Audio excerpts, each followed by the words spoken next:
o'clock on February 27th, 2019, and we'll call to order the Ayer Finance Committee meeting for today. And I'd like to welcome our visitors. And if there's no previous business, I would like to invite Chief Pedrazi to come up and talk with us about the fire department budget for FY 2020. Thank you, Chief. Appreciate you coming. Yep, thanks for having me. Yeah.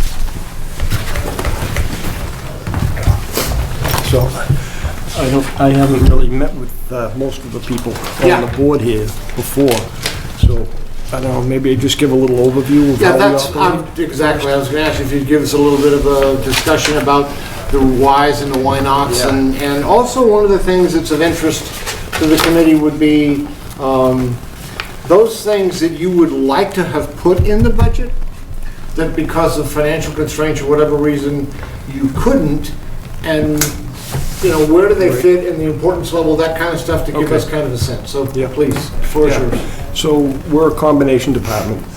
So that means we have full-time and part-time employees. So I have 14 full-time employees, including myself, and there's a 30-hour-a-week secretary, administrative assistant. And then I have 25 call members who are on call, so they all wear these pages that we have. Ooh, don't want that to happen. That wasn't a call, that was me pushing the wrong button. I thought you were going to say, No. oh, I got to go. No. What timing? But so, you know, they all, and they're paid on call is what they are. So when the tone goes off for a fire or an ambulance call, depending on, they don't come on every ambulance call, but every time the fire is toned out, they're activated, and, you know, they get paid by the hour when they're there. Can I ask a question in that regard? So during the time that they are actually on call, are they being paid for being on call even though they're not called? No. Okay. No. And same thing with the full-time guys. They all wear pages too, but they're not paid to wear the pagers. Okay. But they're on call back too for certain things. Okay. Thank you. And the reason they're on, we have 4 groups of 3. So there's 12 guys that work in the groups, and then there's the fire prevention guy that works a 40-hour week. He works 4 10-hour days. So the guys that are on group, they work every 4th day, 24 hours. So when they're not working, they wear the pagers, and if we have a fire, they come back they can automatically come back if we have a fire on certain things. The duty crew, the 3 guys, they handle, you know, the mundane stuff like, you know, my smoke detector's going off, but I don't smell smoke. I have outside gas leaks, or there's a wire sparking, you know, there's a car leaking gas. The duty crew handles all that stuff, but if there's a bigger call, then the rest of the guys come in. And the reason for that is that the duty crew only gets that one engine out. So the first engine goes out with the 3 guys on it.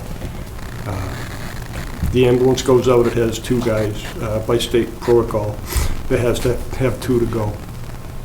Sometimes they need 3 depending on what the medical is, and then they'll call back and get the other guy to come in from the station, but then that leaves no one at the station, so then we have coverage for the station.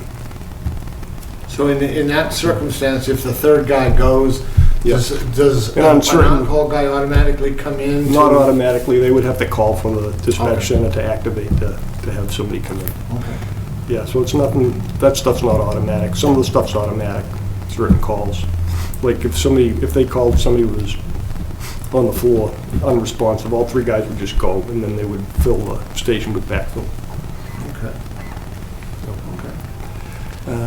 Are there anything that you as the chief feels the Ayer Fire Department and ambulance, first responders I'll call them, needs that the budget does not allow you to provide them? Are there any?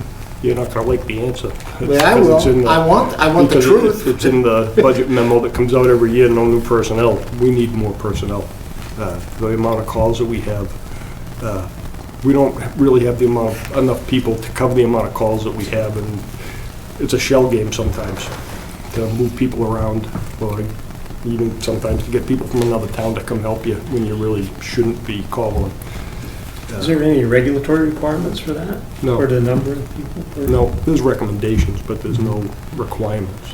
So does that mean that the overtime expense pays the price for the not having regular time people? I mean, how does that work? To some We're the finance committee. Yeah, right? So- right, to some extent. If you look, and when we go through the budget, if you want to go to the fire page, actually. Yeah, that'd be good. So there's several line items there. I'll just go through them one at a time, and Yeah. when we get to that one, Perfect. If you guys, if that's okay with you guys on the committee, is that? Yeah. All right, great. So the first line item, the fire call pay, Yep, that pays for the call department. And you'll see that there was a very large increase in that 2 years ago. And that's because we have shifts for per diem members on Friday, Saturday, and Sunday. There's an 8-hour shift that one of the call guys will fill. So Friday, Saturday, Sunday during the day, we actually have 4 guys working during the day. And that's an MOA with the union, that they allowed to have that, and they're all for that because we need more than. And there's a huge difference between having 3 and 4 guys of what you can do without calling people back, I'll bet. you know. Are your call guys staff, are they pretty consistent? Is it same people for We have, years? well, there's only certain people that train to the level to be able to work those shifts. They have to have certain certifications and all that. And we have a good group. Oh, I think there's about a dozen of them that we have on that list. And, you know, one of the full-time lieutenants handles all the scheduling for that, and that works out very well. So in that context, you feel comfortable that you're covered? With that, if we had 4 guys there all the time, yeah. Okay, Instead of well, having, that's the point. But, yeah, that's the point of it. You never know when you're gonna have an emergency call. It's hard to schedule emergencies, isn't it? You know, if we could plan our fires, we wouldn't even really need an overtime budget, we'd just plan them, you know? But it So doesn't, if you hire somebody to plan you know. fires, would that make it easier? Yeah, but that, you know, that's not how it works, it's a crapshoot, and you never know, you don't know if the ambulance is gonna be out, Right. and, you know, that ambulance is out. Oh, I think it's a, excuse me, I got a cold, so if you can't understand me, ask me something, just tell me to say it again. But when the ambulance goes out, there's only 1 guy there, you know, if the 3 guys are working. Right. So then anytime anything else happens, like, you know, you got a car leaking gas, or you got anything else that happens requires some callback to have somebody in the station, because somebody has to be there. Okay. So anytime, you know, and the ambulance is out a lot. I think we average 5 or 6 times a day over the year that thing is out. It's very busy. So that first line item pays for the call guys. The second one, the fire department wages, pays for all the regular guys' salaries. The fire department overtime one pays for the overtime that is created by vacancies for vacation, sick time, you know. There's actually a breakout sheet that explains that, so Yeah. we can go over that afterwards if you want. The call overtime, and I've increased that this year. That call overtime is what pays the full-time guys when they come back off duty. So that is for when they come back to fires, or when they come back to answer a call for car accident, or, you know, anything that they come back for. So that's for the full-time guys' callback. So overtime is approximately 15% of the annual budget of wages, is that about right? Approximately? I'd have to add it all together. I'm not really sure if it's. I haven't calculated it, I just looked at the numbers, and it looks like about Yeah. 15%. Yeah, and I don't know what a normal fire department, you know. That was my next would- question. Not really Okay. sure what that number would be. But when we look at that overtime breakout sheet for that, you'll see that I think it's like 98% of it's mandated by the contract. Because we're mandated to have 3 guys there all the time. They have a minimum manning clause that there's got to be 3 guys working all the time. You know, and they have court time that they have in the contract if they have to go to court for, and it's usually for something with the ambulance that they have to go to court for, a drunk driving case or something. Gotcha. And it doesn't happen all that often, but it happens, you know. There's just, you know, sick time. Anytime somebody's out sick, somebody's in on overtime. So it's not like when they call out, you can just say, okay, you'll see you next shift, but you have to call somebody to come into work. So I see that under the call overtime, the 51,310 line. Yep. That there's a 67,000 for FY 2018. Yep, that was the Requested actual amount. 65,000 in 2020. Yep. But, so is that Yeah, a that line could've- item that always It's- is greater well, than run- the actual budget? Well, I wouldn't say it always is, because the year before that, it was less, but it runs very close all the time, and, I try to estimate what I think it's gonna be. Sure, you Like I can't. say, it's a crapshoot. right? You Yeah, really gotcha. don't know. Okay, Yeah, it's a good guess is what it is. okay. Same thing when I estimate the sick time usage and the incentive days and that they get, I take a 5-year average, and that's what I use for. Sure, how else would you do it, right? Yeah, I don't know how else to, there's no other way to figure it out, and it comes out fairly close. Yeah. Unless you get somebody that's, that has a, somebody breaks a leg off duty or something like that, then, it's all out the window after that. So I have a question. The piece of equipment that you wanted to buy to clean Yep, the gear, yep. and I can say this because I was on the capital planning committee Yep. and we approved, have you received that yet? No, because the money won't be approved until. Until town July, meeting. okay. Yeah. So do you see that as at the end game being a savings not in gonna- in overall equipment and operating? Well, we already have a washer, but we're getting a Right. bigger one and, replacing the one that we have. But yeah, I Right. wouldn't say it's gonna be a savings, but it's gonna be a savings for the guys because, the last few years, they've really looked into this cancer thing, and a lot of it is because of the stuff that gets into your gear. It gets Sure. pushed into your gear by the pressure of the smoke and the fires, and the only way you can get it out is with a good extractor washing machine. Okay. I know we bought it and we Yeah. approved it, and that's a good Yeah. thing, but, Yeah, and, the other part of that is, years ago, everybody had 2 sets of gear, so it didn't matter how quick of a turnaround we had on washing this stuff, because, if a guy's gear's in the washer and we have a fire, he does not working, because he doesn't have gear to work. So it's not like, and everybody used to have 2 sets of gear at one time because there was no standard on when you had to get rid of it. But the NFPA came out with a regulation, I think about 4 years ago now, that said anything that's over 10 years old, doesn't matter if it's still in the packaging. If it's 10 years old, it's no good, you Oh, wow. can't use it. So, everybody used to keep an old set of gear, so when the gear was in the washing machine, they'd have something to use. But that can't happen anymore either. So that's why we asked for a bigger washer, so we could do more sets of gear at one time, and we asked for another drying thing, because you can't put this stuff in a tumble dryer, it ruins it. It's gotta be just air dried with warm air. So we asked for an extra. it is highly specialized gear, isn't it? Yeah, oh yeah, it's expensive. Yeah, yeah. You're up close to $3,000 a set now. Wow. Yeah, it's expensive. Wow. It's very, very expensive. Holy smokes. And I just saw a thing on the news 2 days ago that the same stuff that we're building the treatment plant for the water. PFAS. Is infused in the fabric that they make the firefighters' gear out of. So I'm sure that's the next thing that's coming. Yeah, however it leaches, right? Yeah, I don't know. Evidently, it's used in the process to make the fabric because it's a fire retardant.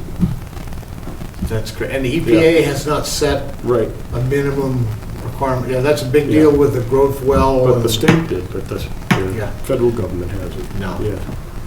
Well, once the federal government does it, then the military has to comply. Right. And That's right. they don't want that to happen. No, they don't want that to I know. happen. Yeah. Not just because of here, but because of all over the country. Uh-huh. Yeah. Well, the Grove Street well, thank you, Dennis. Yeah, right. Yeah, Yep. I'm following that very closely. Yeah. So, okay, thank you. Yeah.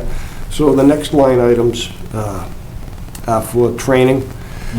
And that covers the guys, they each get 2 training days per year that they can take classes outside the department. I mean, we do a lot of training in the department, but you can't do everything in the department, so there's specialized classes and stuff.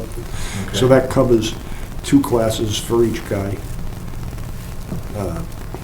The services supply, is getting work done on the trucks or any other maintenance that has to be done, testing for the ladders, testing for the pumps, testing for the air compressor, the air test we have to get, because we fill our own, we have the SCBA compressor that fills the bottles that we wear when we go into the fire with clean air. So we have to have that air tested yearly, make sure that there's nothing, migrating into that. Right. I'm surprised that's such a low percentage of your overall cost. I would have thought that would have been higher. Yeah. You may be seeing me for a reserve fund transfer towards the end of the year because I've already spent about $24,000 on two repairs on 2 of the fire engines this year, but I'm seeing how I go the next couple of months before I sound a panic alarm. I'm real close. If necessary, it won't be a problem. Okay. Hopefully it won't be, but it all depends on how everything else works out with the budget. But as I get closer, I'll know, because it's a bottom line budget, so it all depends on sick days and everything else. Yep. Okay. Guys, do you have any other questions for the chief? We don't have to go through every one of these items because they're pretty small. I was just gonna hit you with the OSHA thing. Okay. Yeah, So I was that would be curious helpful. about that one. So we were mandated, the governor signed into law that municipalities were gonna come under OSHA, which is a good thing. But they did it without any knowledge of what the cost would be for municipalities, like they do everything else. So one of the things that was in that OSHA law was that everybody would be mandated to have what they call an HRD physical, a Human Resources Division for the state. They have a set packet that it's like 5 or 6 pages long. You have to get it. It's lung function tests, hearing, vision, everything.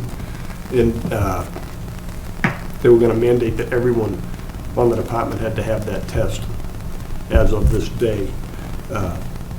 Since then, the firefighters union and the chiefs association, because that was going to open up a huge can of worms with bargaining and everything else as far as making them do something that they're not currently doing. And what happens if somebody doesn't pass the test? Then does the town have to put them out on disability? Or there's a whole quandary of things that nobody really knew the answers to, but we're going to do it anyway. One of those things. But since then, they've backed down on getting, so basically anybody that's already working as of that date is considered to be okay. But then if anything happens to them down the road, if they have to get hospitalized for anything, they would have to have that physical before they came back to work. Any new people would have to have that physical before they start. So I've already backed out $17,000 out of that line item.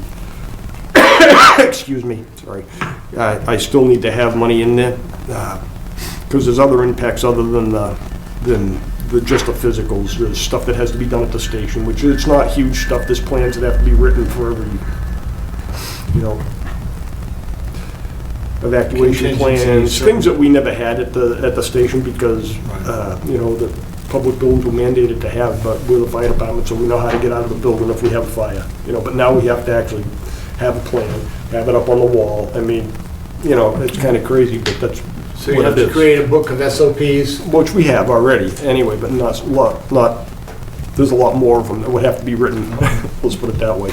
So going forward, are you projecting that this will be a cost that will increase continuously? I don't know if it's going to As more and more increase, things? and we're going to have to see what happens this year, I guess. Okay. But right now, it's prohibiting me from putting on any more call people. I don't have money in my budget to send. It's about $1,200 to $1,300 for this physical up at occupational health. And when we put on call firefighters, we like to put them on 4 or 5 at a time so we can train them together. The thing with the call firefighters is we might put on 5, you might only end up with 2 in a year, because they don't know what it is when they're coming in. Oh, I want to be a fireman, but now, you've got to come to training twice a month, you got to do this, you got to do that, and, oh, I got to go out at 2 in the morning? I didn't want to do that. It really, that's where we're at. So you might get 1 or 2 good ones out of 5. And That's why I was asking earlier if you had a contingent of reliable folks. For we the do call. we have a good group, but all my good group can't buy houses in town anymore because they're too expensive now. Right, yeah. And, I'm losing all of my, not that we never allowed anybody that didn't live in town to be on the call department. And probably about 5 years ago, we had to back down on that.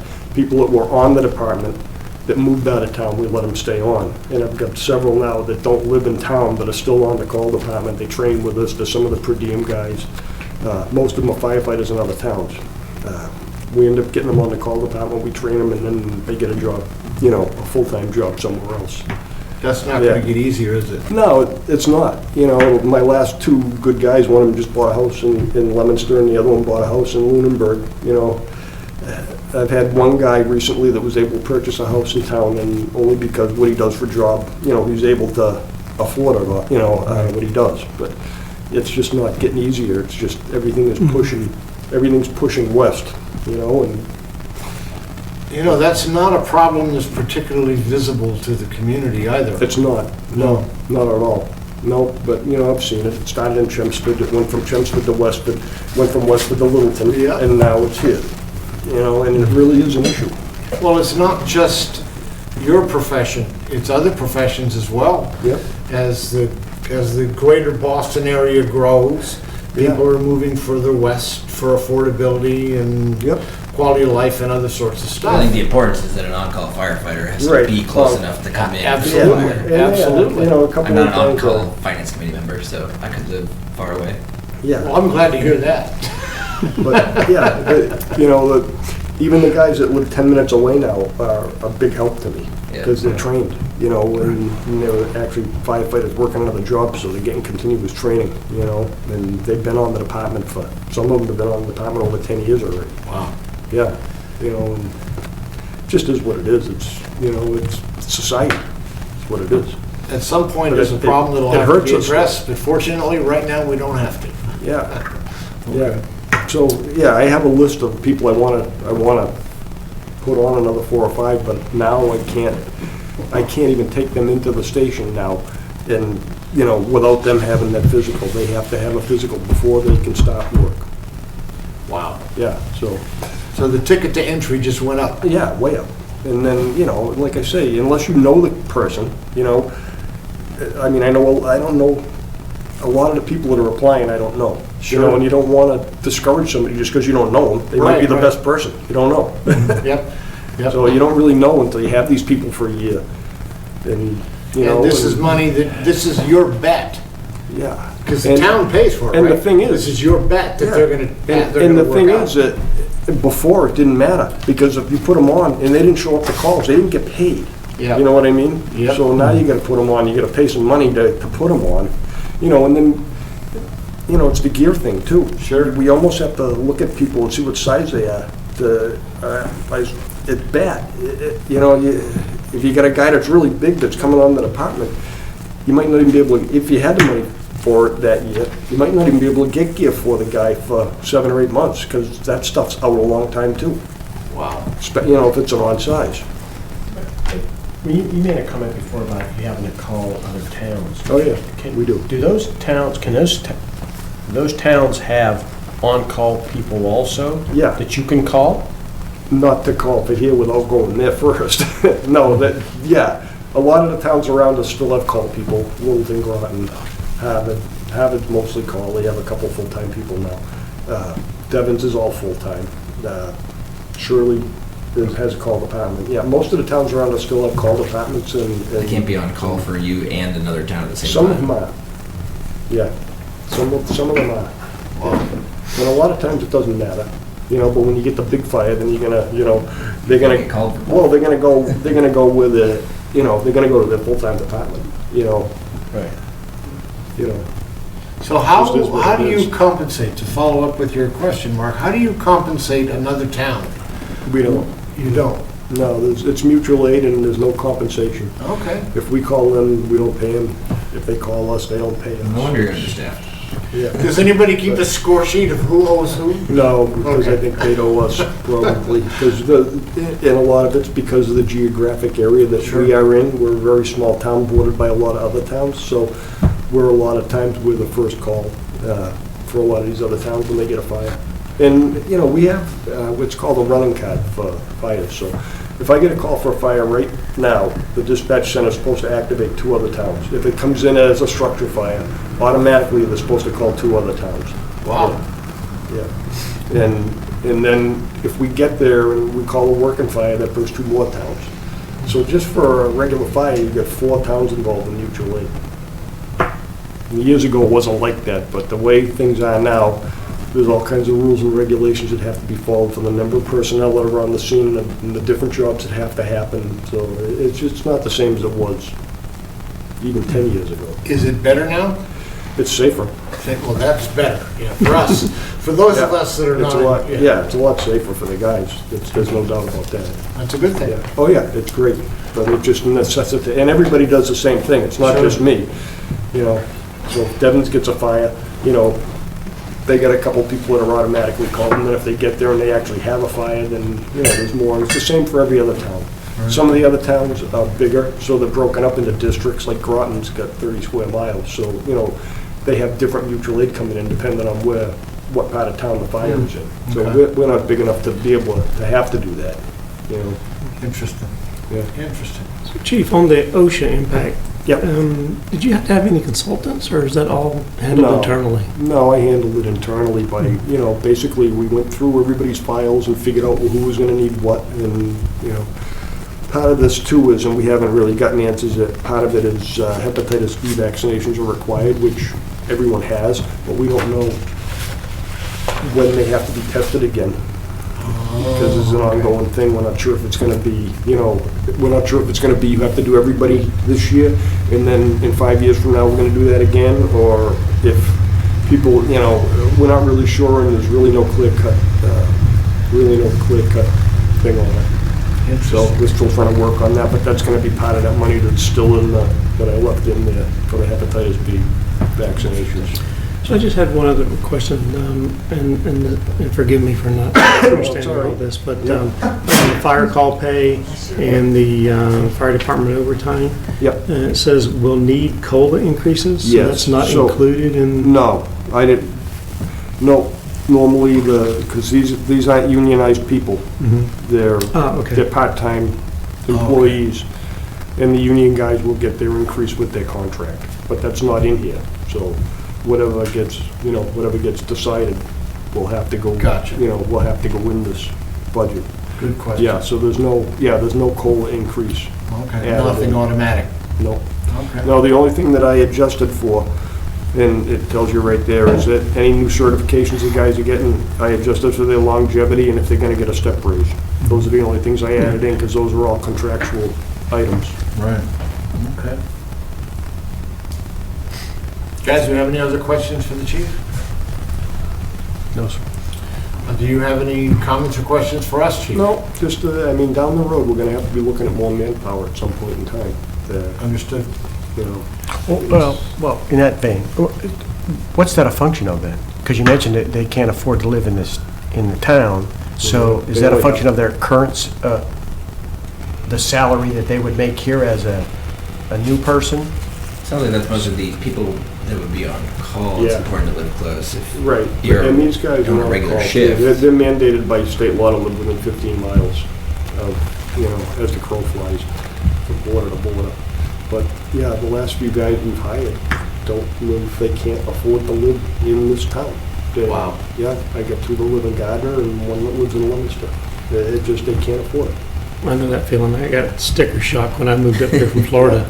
I'm like, Oh, yeah, you actually, really I had got a heart sticker attack shock. right afterwards.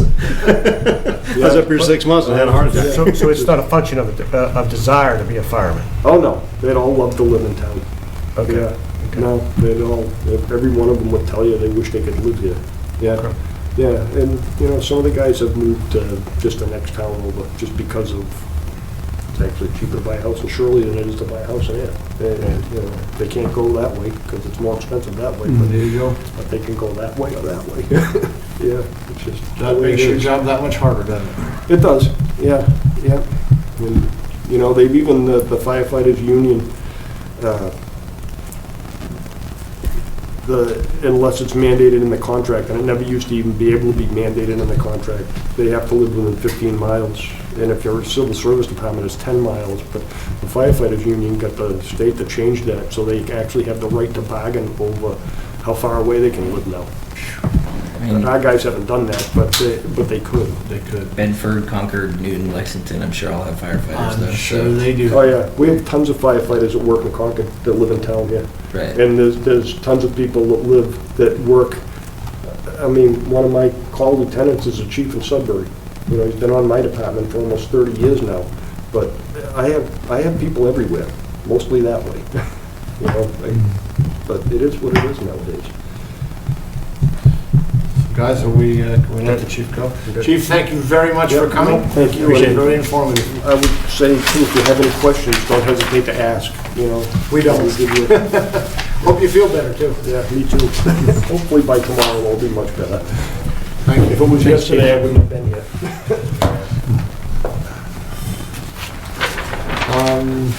Phillips Facilities Department. All right, here I come. Here we come. Thank you for coming. Hey, no problem. Thanks for having me. All right. So if we can ask you to kind of do the same thing, just give us a extemporaneous overview of what's going on. So in the facilities department, there's myself as the facilities director. We have a custodian, Paul Carpenter.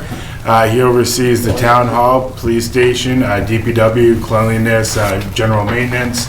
I oversee those buildings as well as the fire station and whatever else the town manager, you know, requests of me here and there, whatever they need in town. Salaries, he's in the clerical union, so it's pretty straightforward with his salary. My salaries, steps and whatnot, as you guys know, is pretty straightforward. Overtime, very minimum. We put $1,000 in the budget for emergencies, things that come up, snowstorms. We have snowstorms? Yeah, you know, things like that, power outages of a couple days ago. Yeah. And then, then we break down our budget into different, we have mostly just 3 buildings in our budget: police station, town hall, fire station.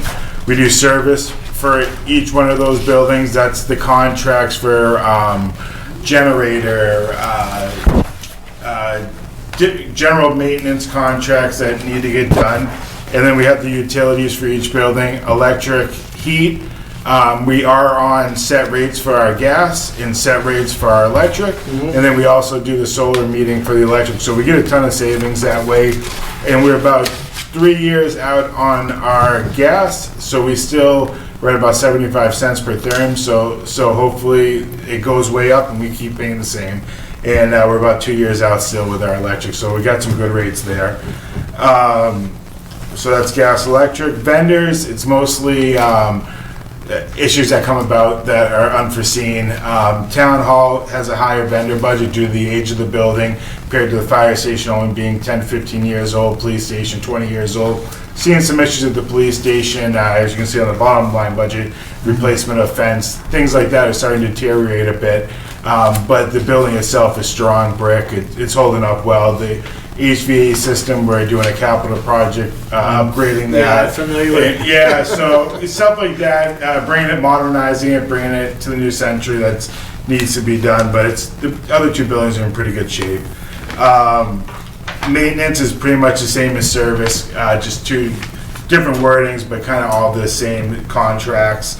Grounds, we just, summertime, we have Menards or other landscaping companies come out, do a quick cleanup, help DPW. They're so busy in the summertime and other things. They cut the lawn every week, but we have a good cleanup once or twice a year. Spring, fall, and mid-year, usually we get it cleaned up. We added a little bit to the police station. We are having so much growth come from where the bank is to the police station, all that. Trees are growing over, so we needed this year cut it back a bit. So we had a little bit to the budget there. Waste removal, just trash at the police station, no one cares about that. Communication, cell phones, just I have a cell phone, Paul has a cell phone, because we're always in communication. Supplies, we have 2 kind of supply lines. We have building repair supplies, and then supplies. Supplies are more for general cleaning supplies, toiletries, things of that nature. Building repair, we've added a bit to it. That's more of if we're moving an office, if someone needs desk furniture, things like that. Just minor repairs. I go to Arborchon's more as for paint, things like that.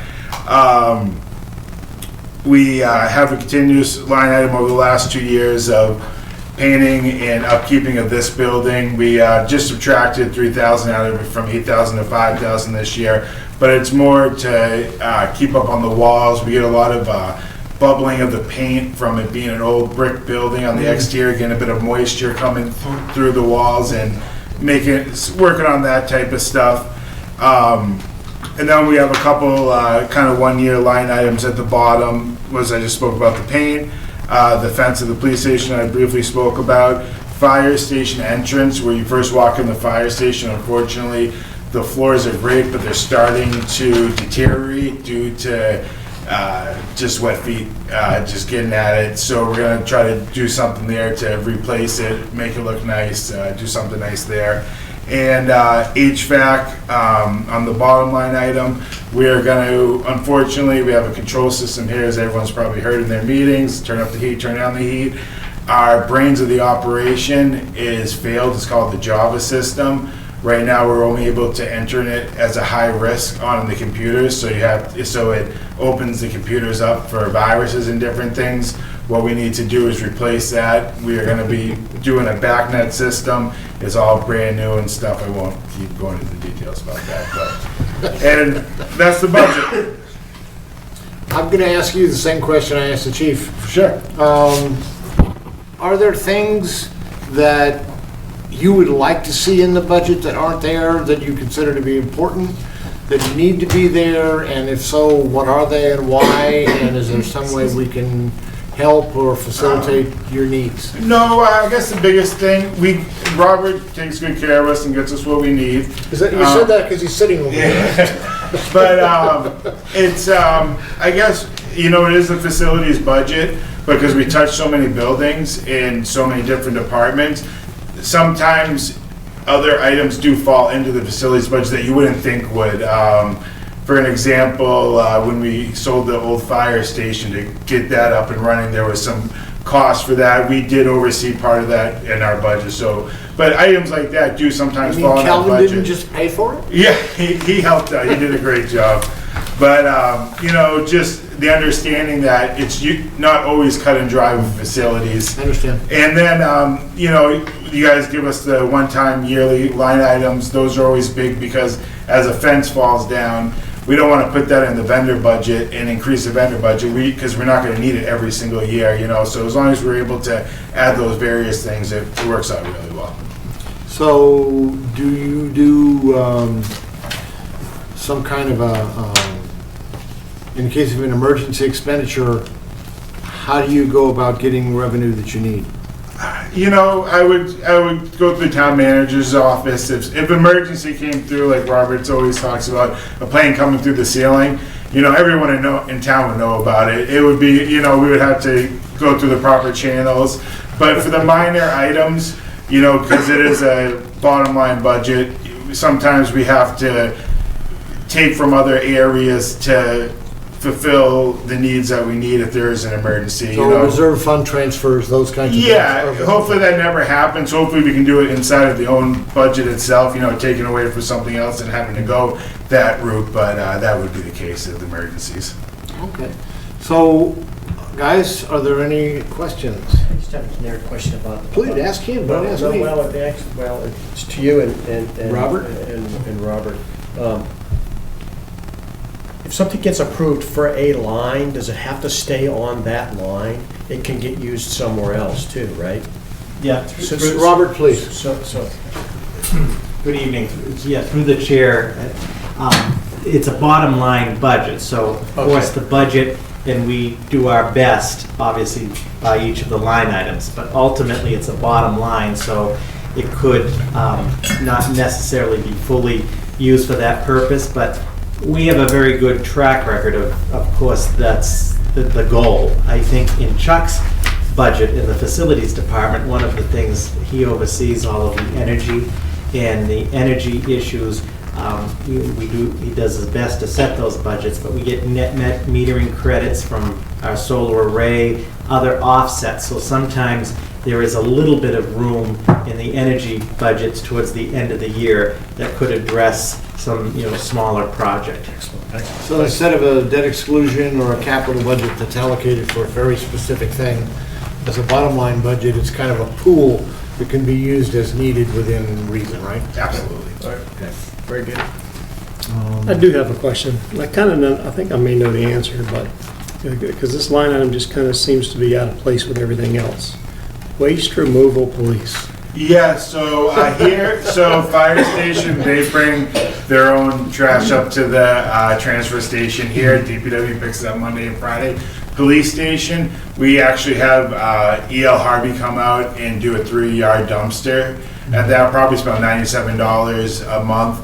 I can't speak for why police have to have their own dumpster. That's more of the, what they're getting rid of there. I don't know that end of it. Maybe you don't want to know. Yeah, we do have a dumpster for there. I'm sure it's for privacy reasons.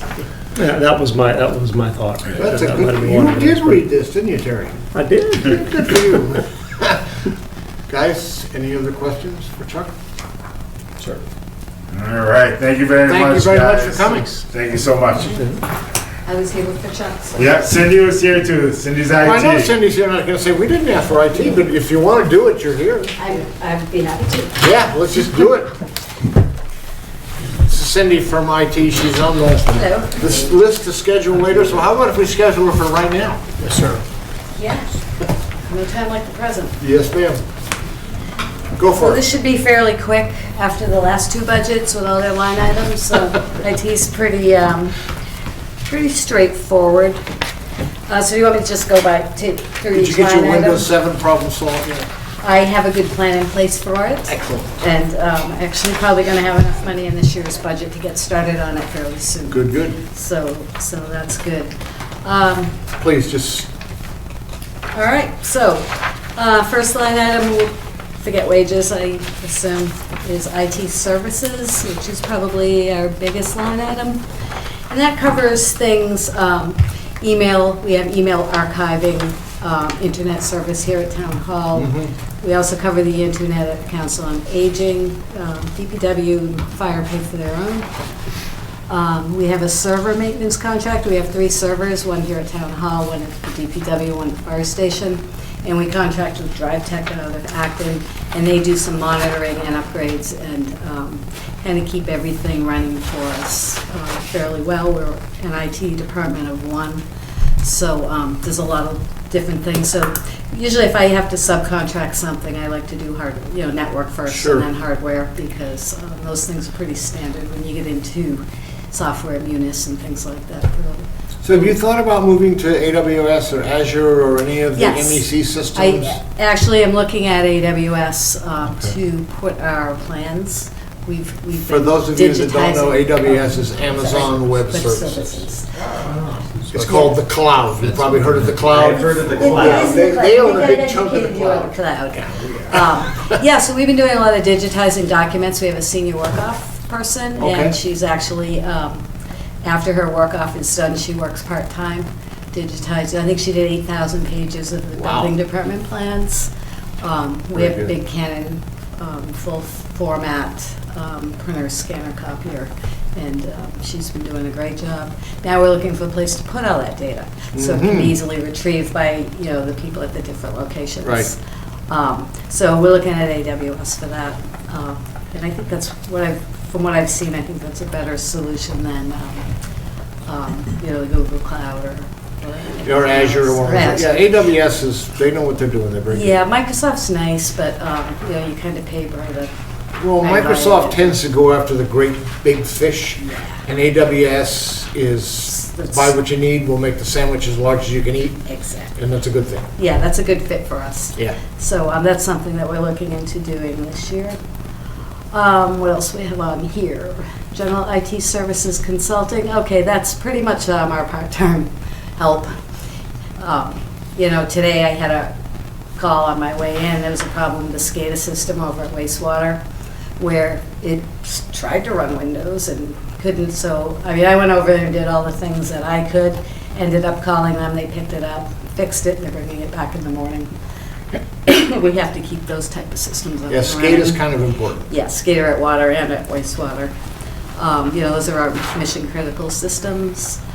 Do you have a backup for those systems, or do you feel you need it? The water department has a redundant system there. Okay. It should, And both of those will be upgraded to Windows 10 systems as we move along. Good. So, the general IT services consulting, that pretty much takes care of when I run out of me for things to do. I currently support 96 computers in the town, and we may be doing something more with the library. They have another 25 to 30 down there. So it pretty much keeps us from hiring another part-time person, which I can see maybe that coming in a couple of years, but certainly not right away. This is working well for us. Good. Maintenance contract on three copiers. They're expensive copiers. It basically takes care of all the parts and materials for those. You ever seen a cheap copier that worked? No. I've seen many cheap copiers that torture people. Yeah. Yeah, the Ricos, that one's probably 5 or 6 years old now, and the fire station one is new, but they're running well, and we're happy with those. Records destruction, I increased that this year. I think I had $1,000 in that line item last year, and what happened is people, as we are digitizing documents, we have secure records that need to be destroyed. We use E.L. Harvey. We have some locked bins upstairs. And we've had some new employees who've been cleaning out a lot of old records and things. And I think we've probably spent over $2,500 on that this year. So as we're making room for more records and digitizing more things, our records destruction costs go up. Archive Social is an archiving software for our social media pages, which is needed. It basically retains a copy of every social media post, so if it gets deleted for public records requests, we're able to have all those. It's not cheap, it's $2,500 a year, but it covers police, library, town hall, Twitter, Facebook, and all of those. How long do you need to keep those records?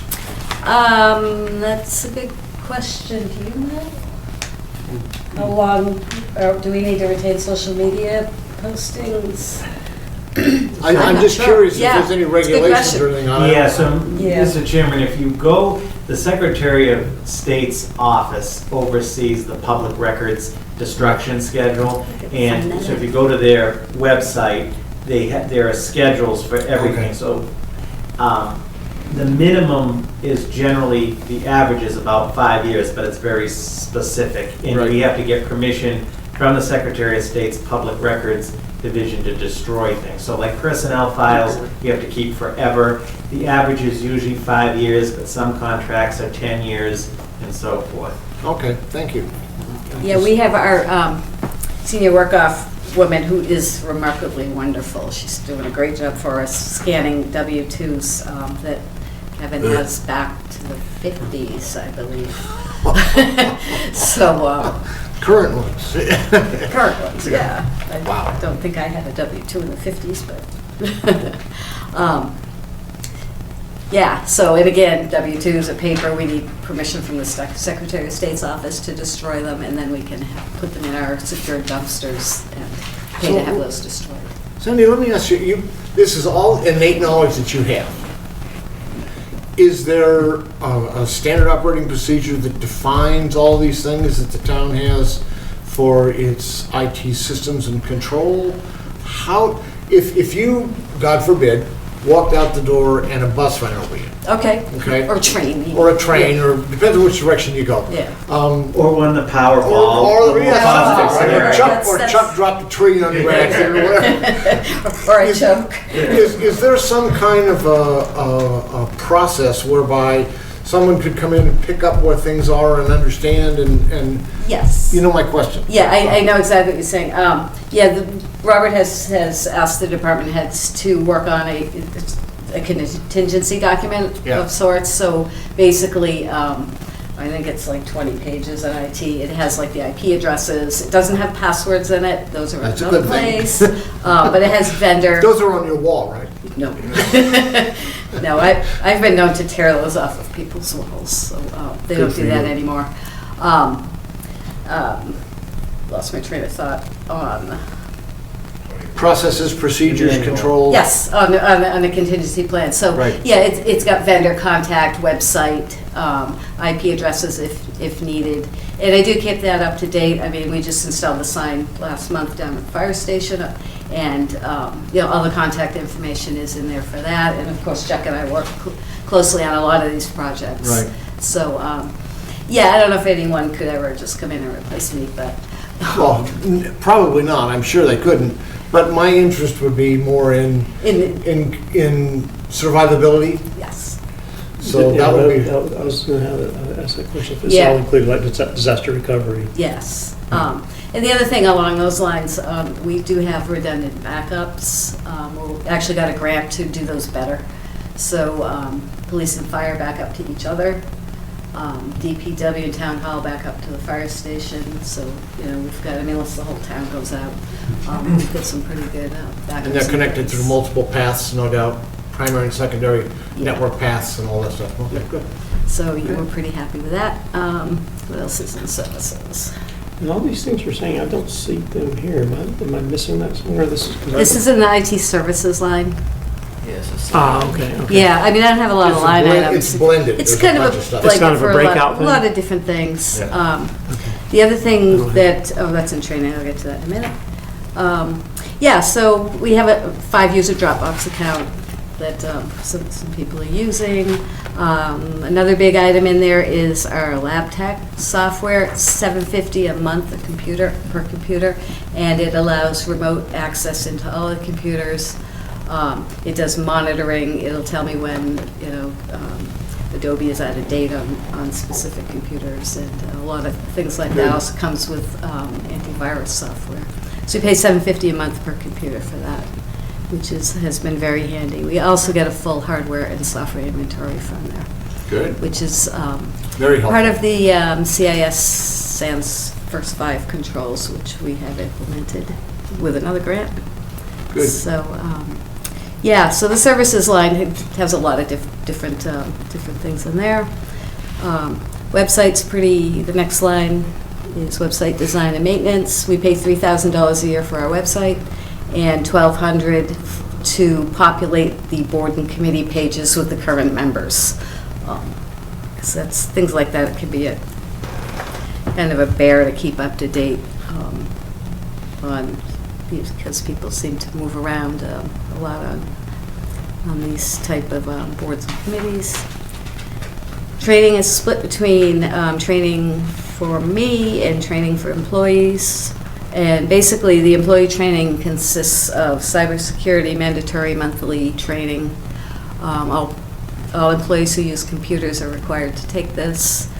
Yes, they grumble and complain, but it's part of the policy and they have to do it. Compliance is compliance. Yeah, it's 5-10 minutes a month. So that's a good thing. We've actually found that our fish prone rate, we also fish our users, and our fish prone rate on our baseline at the beginning was something like 30%. And what that means, if you don't know, is people clicking on fake emails. Says it's from Apple, here's your invoice, you click on it, it's something else.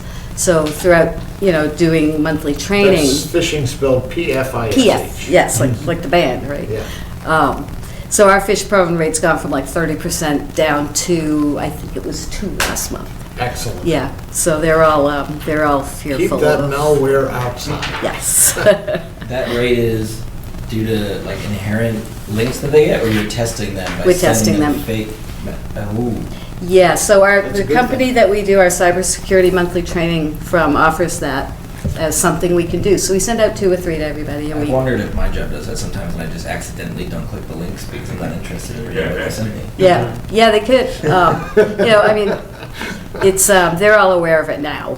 They weren't for the first year. Education is Yep. 90% of the problem. Yep, and they know. I get a report saying who clicked on what, and it's been very good lately. Good. So I'm happy about that because that just Other makes side my of the job file. easier. Big, long, right? Yeah, Simulation. It's funny, because I got an email the other day from myself. yeah.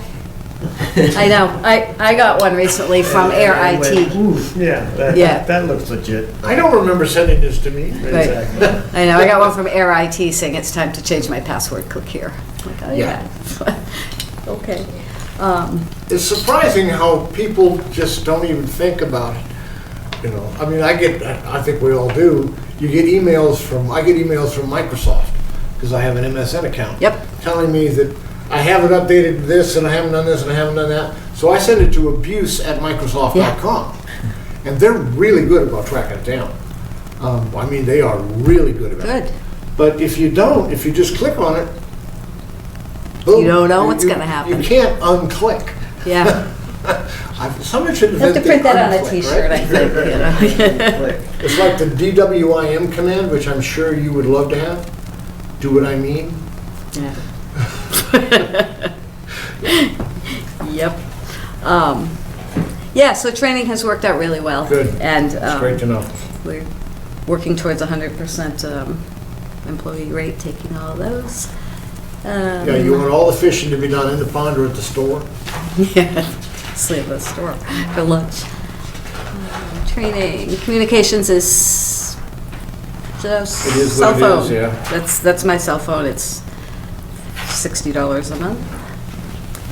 IT supplies. So I know this year I moved some money out of there into my services area because IT supplies are things like toner, you know, things people might need, if you need a mouse, a keyboard, whatever. But I seem to need more money in services, especially as we're hiring more people. You know, everything goes up, whether it's, you know, the lab tech software or Dropbox or Sure. whatever. So, IT supplies, other chargers. I have $500 in there for travel, and I'm a member of the MGISA, which is it's a consortium of IT directors throughout the state. I forget what it stands for. It's $100, and we meet quarterly and have pretty good meetings there.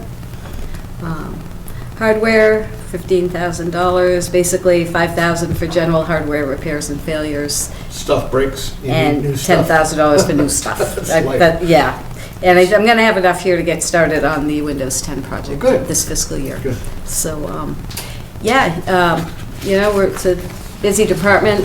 Chuck has been a great help. You know, he and I have been working on several projects together. We're starting one in April where we're going to rewire this building. Not fiber, but it's okay. Cat 6, hopefully, Got 6. We're moving Good. all of our infrastructure out of that closet. which the DOR will be happy to hear. Yes, they will. Yes, I will be very happy. I'll bet you will. Yes, we bought a rack, and with our door locking mechanism project, we're gonna Perfect. load the rack up with that. We bought Perfect. some new switches, and so it's going well. It's busy, but it's good busy. It's good. Yeah. Well, let me ask you the same question that I asked Chuck and the chief. Is there anything that you would like to have put in the budget that you consider important that you didn't and couldn't, and what would that be? No, because if I thought it was really important enough, I would have put it in the budget. Okay.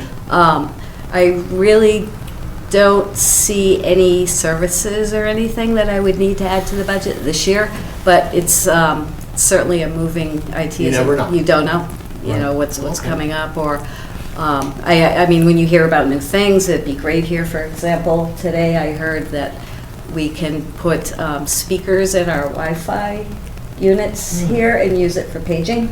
Yep. Kind of a cheap paging for town hall, Yep. which we don't have except through our phones, but that Yeah, always if you have a scares me. Wi-Fi mesh, you can do that. Yeah. Yeah. So it's kind of like the streetlight mesh we Right, have. right. You know, you can add things to it. So, you know, as new exciting things come up that might be useful, if there's anything like that, I talk to the town manager and see what we can do about it. But So have you considered looking at some of the IoT capabilities, low-power wireless radios and that to do remote controls and other things so you can get away from some of the terrestrial connections and...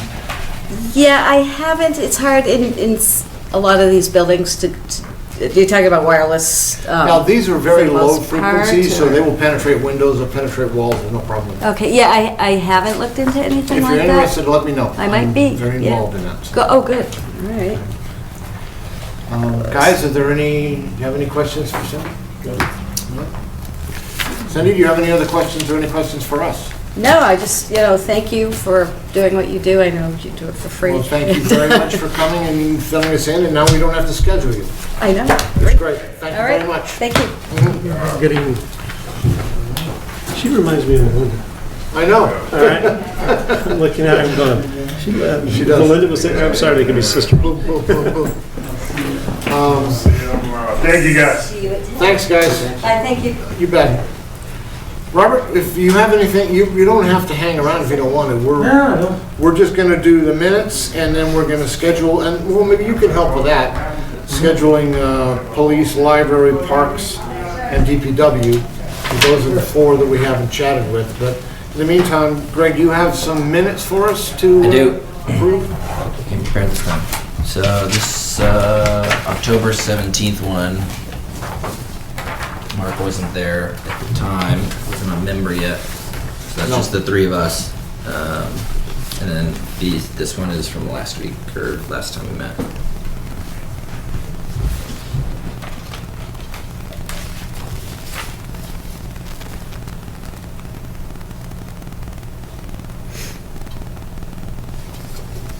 Keep telling myself I'm gonna get better at this and send them out before the day of the meeting. That way you can review them prior, but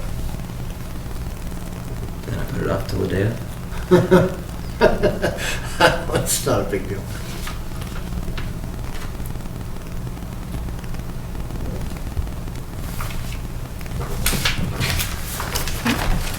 We need to initial these or anything, or just? Yeah, sign Yeah. the last page, Yep. Sign on the bottom. wherever your name is.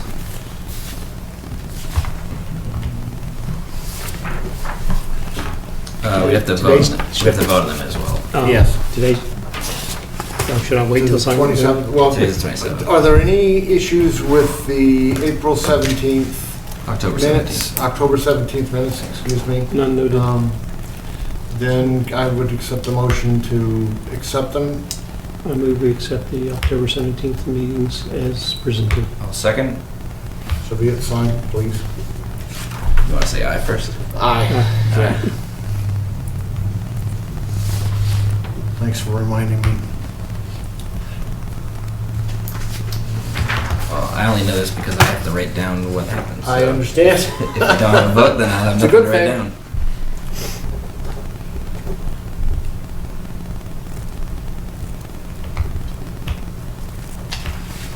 But you can't sign it because you weren't here. Right, it's just me. Well, actually, I have to take this and turn them into Susan. Right, well, I gotta sign it though. Yeah. So I move February 7th, FinCom meeting minutes be accepted as written. Second. So be it.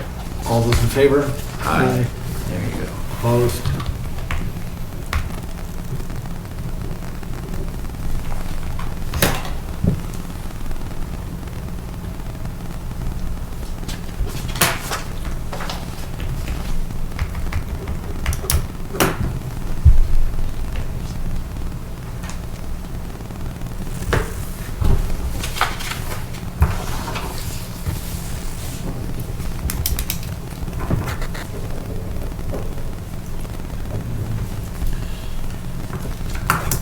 So while these are being signed, we might as well talk with Robert about scheduling the other members. Robert, do you have any suggestions? What would be, is 6 o'clock a good time? It seems to me that it's a good time, because they don't have to hang around and wait. If that works for the committee. Does it work for you guys? Is 6 a good time for you? It does. Part of me wonders if we should, if we're gonna schedule 2, have one show up at 6:30. Because, I mean, maybe they're just hanging around, but part of me kept looking over at them waiting here for fire department to wrap up. And Yeah, that's a good point. if they had something better to do, schedule Sure, as a half good hour point. increments. Good point. So would we want to schedule all 4 for one, or do you want to do 2 sessions? And they make it 2 One hours long. super half long an hour meeting. each. Yeah. What do you think? Police, DPW, library, I'm sorry, And and parks. parks.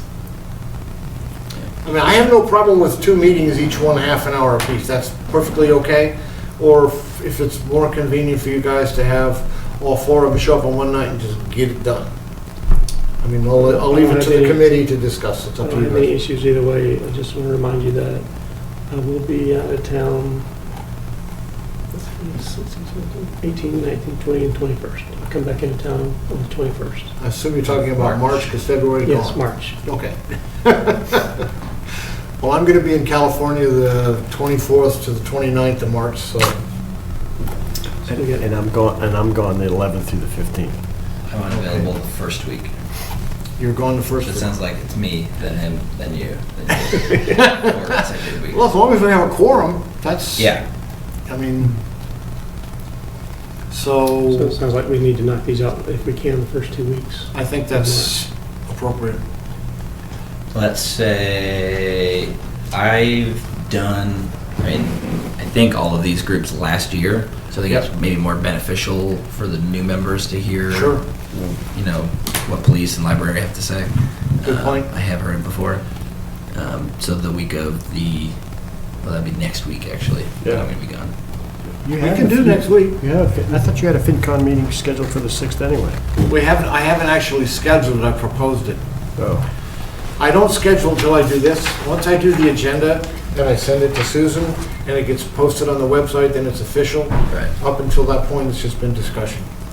So you want to keep the one on the 6th that we have tentatively? That works for me. Does it work for you? Roger that, yes, sir. You good, Terry? Okay. So do you want, we could do 2 days in 1 week. Go 6 to 8 on the 6th. We do either way, it doesn't matter to me, whichever it may work I mean, best with I this think person. it's fair to the departments. We should get them through the process as soon as we can, I think.